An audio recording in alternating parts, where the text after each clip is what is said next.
Saudara, pada era 70-an, 80-an sehingga ke 1990-an, RTM pasti mengadakan slot intisari rancangan untuk stesen televisyen mereka.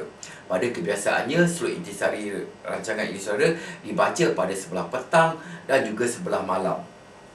Pada waktu tersebut ya saudara, khususnya pada 70-an sehingga ke awal 1980-an, tanpa mempertontonkan siapa yang membaca intisari rancangan tersebut. Dan pembaca intisari rancangan bagi RTM dipertontonkan pada penghujung 1980-an. Begitu juga dengan TV3 saudara. Pada awal-awal TV3 diterbitkan pada tahun 1984, pembaca intisari rancangan hanya membaca intisari rancangan saja. Wajah pembaca intisari rancangan mula muncul pada penghujung 1980-an. Apa kata sekarang kita saksikan intisari rancangan yang disiarkan oleh RTM pada tahun 1984. Saudara, sebelum diteruskan lagi rancangan kita malam ini, esok melalui rangkaian pertama TV Malaysia pukul 3.20 petang, siaran kita dimulakan dengan siri tayangan gambar yang membawa kisah Cindy.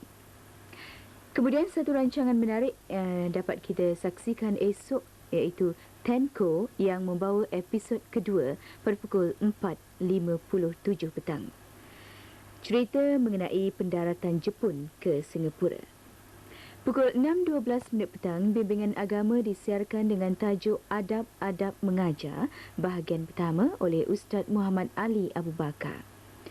Satu rancangan untuk puan-puan khasnya iaitu Kesuma disiarkan pukul 6.23 petang. You Ask For It iaitu rancangan pengetahuan akan dapat kita saksikan pada pukul 6.53 petang. 7.29 malam, The Bounder akan dapat kita saksikan dengan tajuk On Approval. Saudara peminat drama minggu ini, jangan lupa untuk menyaksikan kisah Ke Puncak Menara Gading, sambungan dari minggu lalu, iaitu bahagian kedua pada pukul 8.33 malam esok. Ya saudara, banyak rancangan menarik yang disiarkan melalui intisari rancangan tadi. Selain daripada rancangan drama minggu ini, turut juga menyiarkan rancangan Kesuma. Kesuma adalah merupakan rancangan yang ditujukan khas kepada kaum wanita dan ianya diacarakan oleh pengacara Norella Salman. Selain daripada itu, turut juga menyiarkan rancangan Peristiwa.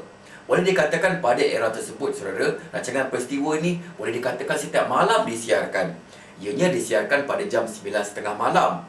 Kebiasaannya menggunakan suara latar oleh pembaca-pembaca berita pada waktu tersebut. Antaranya dapat kita saksikan sebentar lagi menggunakan suara latar penyampai legenda Haji Sim Ulon. Kita saksikan petikan rancangan Peristiwa. Sekarang kita ikuti Peristiwa.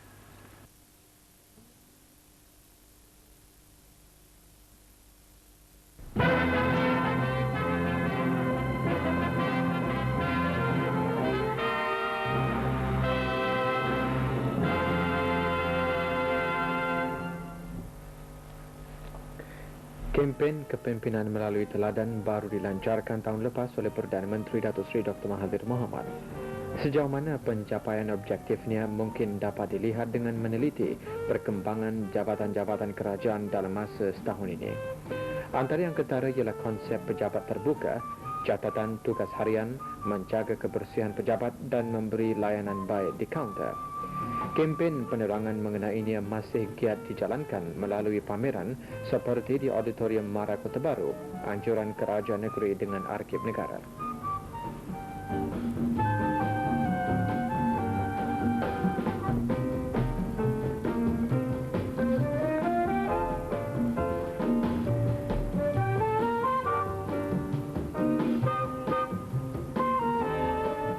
Pengerusi pameran Encik Jailani Jaafar menerangkan objektif pameran selama seminggu itu.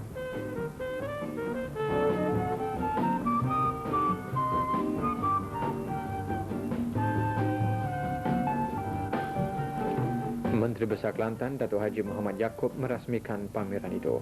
Beliau menggesa ketua-ketua jabatan menunjukkan teladan yang baik sama ada di pejabat atau di luar. Mereka hendaklah bertindak tegas dan berani mengambil tindakan terhadap kaki tangan yang melanggar tata tertib pejabat dan etika kerja.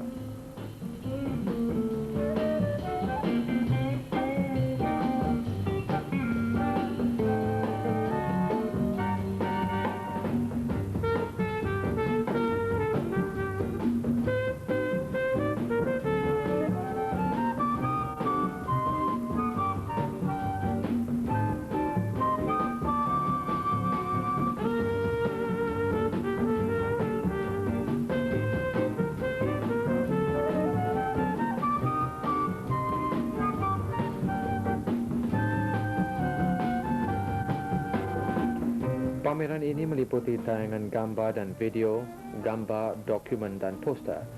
Semua media yang digunakan mempunyai satu mesej, iaitu menyeru kaki tangan kerajaan, pemimpin masyarakat dan orang ramai sentiasa menunjukkan taat setia kepada negara, menunjukkan teladan yang baik dalam berbagai perkara meliputi ekonomi, sosial dan politik, memupuk rasa harmoni antara kerajaan dengan rakyat. Untuk itu, jentera pentadbiran kerajaan perlu mempunyai kesedaran tentang peranan mereka dan mengamalkan sikap bekerjasama dengan penuh rasa tanggungjawab, cekap dan amanah.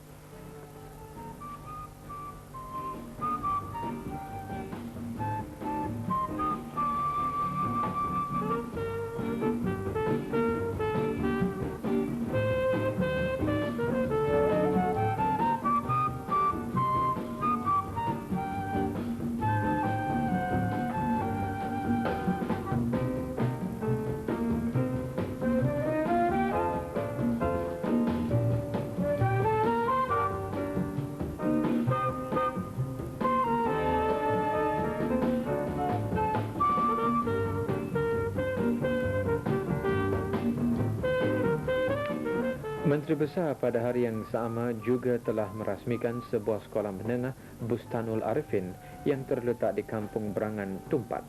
Ia merupakan salah sebuah sekolah Arab yang dibina oleh kerajaan melalui Yayasan Pelajaran Islam Negeri dengan harga RM116,000.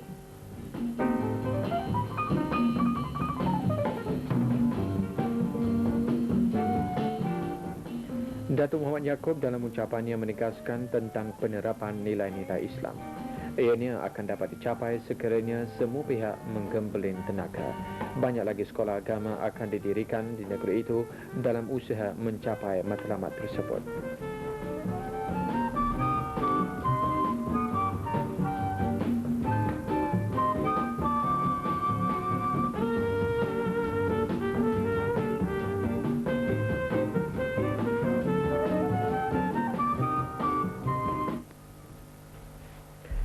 Sekolah Menengah Tinggi Kajang kini mempunyai murid seramai 1,459 orang, manakala tenaga pengajarnya pula ialah seramai 74 orang. Sekolah ini dahulunya dikenali sebagai Government English School dan ditubuhkan pada tahun 36.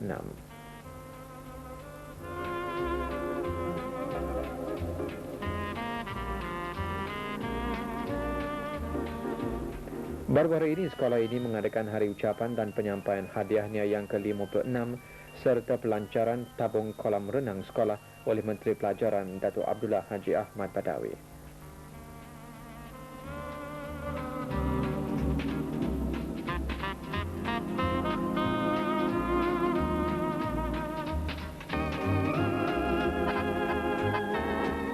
Di samping itu, sekolah ini juga menubuhkan pasukan beruniform seperti pasukan kadet tentera, St. John Ambulan dan pengakap.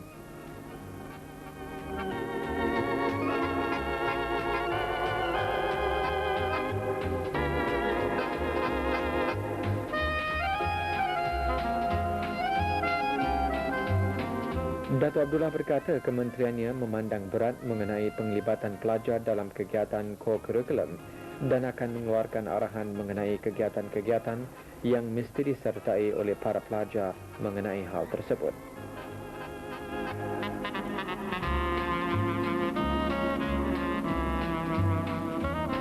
Datuk Abdullah kemudian menyampaikan hadiah kepada para pelajar yang berjaya dalam bidang pelajaran dan juga sukan.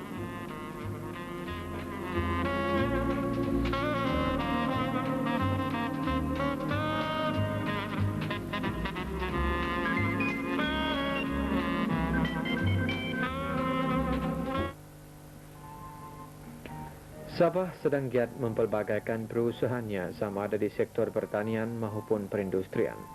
Industri gas adalah satu-satunya perusahaan yang membuka banyak peluang pekerjaan kepada rakyat peribumi Sabah.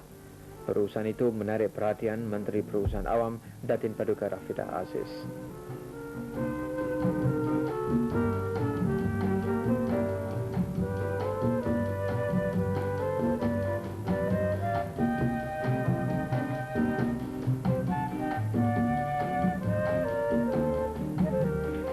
Lawatan Lawatan ke tapak Sabah Gas ini adalah salah satu dari atur cara lawatan yang diatur dalam kunjungan Datin Paduka Rafidah selama 3 hari ke negeri itu.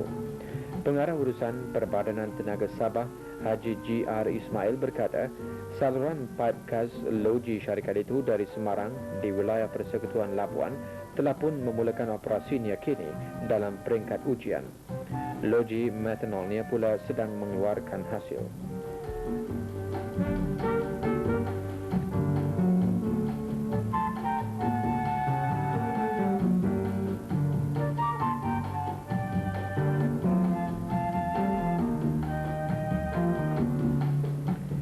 Loji ini berupaya mengeluarkan 90 juta kaki padu gas sehari. Keperluan gas bagi loji di bahagian hilir untuk loji besi melebihi 23 juta kaki padu, sementara loji metanolnya memerlukan lebih 60 juta kaki padu dan loji tenaganya pula memerlukan 6 juta kaki padu gas dalam sehari. Datin Paduka Rafidah juga diberitahu kerja memasarkan besi briquette dan metanolnya telah diambil alih oleh Sama Industrial Product, sebuah anak syarikat Perbadanan Pemasaran Sabah.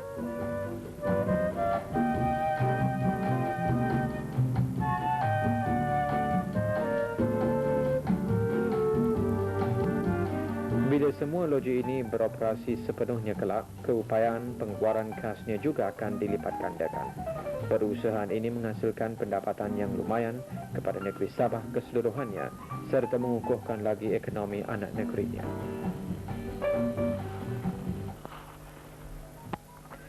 Timbalan Menteri Pembangunan Negara dan Luar Bandar Haji Yahya Lampung melakukan lawatan ke negeri Pahang dan meninjau beberapa aktiviti MARA. Antara tempat dilawati ialah Kompleks MARA di Jalan Gambut, Kuantan.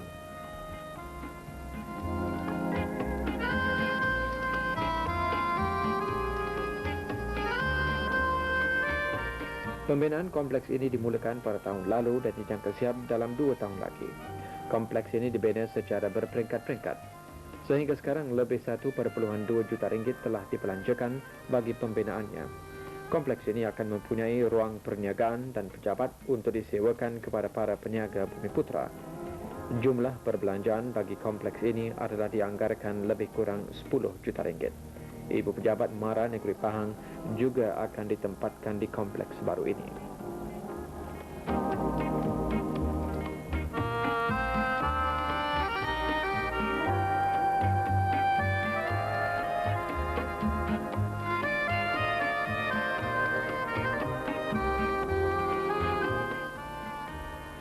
Timbalan Menteri kemudian melawat kelas tabika di Bukit Sekilau. Taman bimbingan kanak-kanak ini dimulakan pada bulan Januari tahun lalu. Pada mulanya, ianya dikenali sebagai Taman Didikan Kanak-kanak dan pada tahun 83, ia dijadikan ke taraf Taman Bimbingan Kanak-kanak.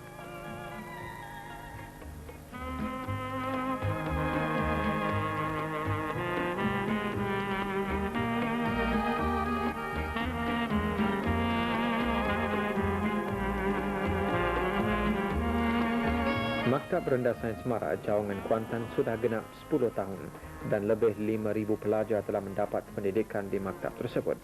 Pengetua Maktab Encik Muhammad Sharif semasa taklimat memberitahu setiap tahun lebih 20,000 penuntut membuat permohonan untuk memasuki Maktab Rendah Sains, tetapi cuma 1,500 orang sahaja dipilih.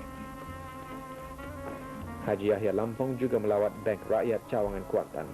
Pengurus bank Nik Muhammad Nasir memberitahu tentang kemajuan yang dicapai oleh bank sejak tahun 1976.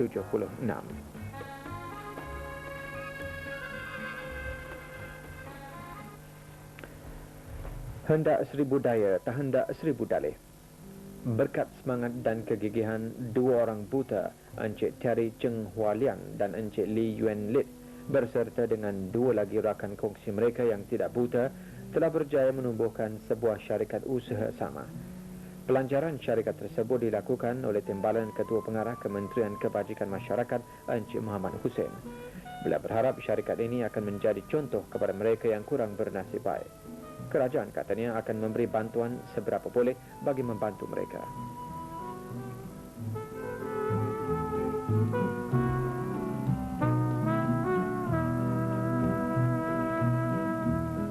Saudara, rancangan peristiwa ini merupakan rancangan yang menyiarkan apa yang berlaku di dalam negara pada era tersebut.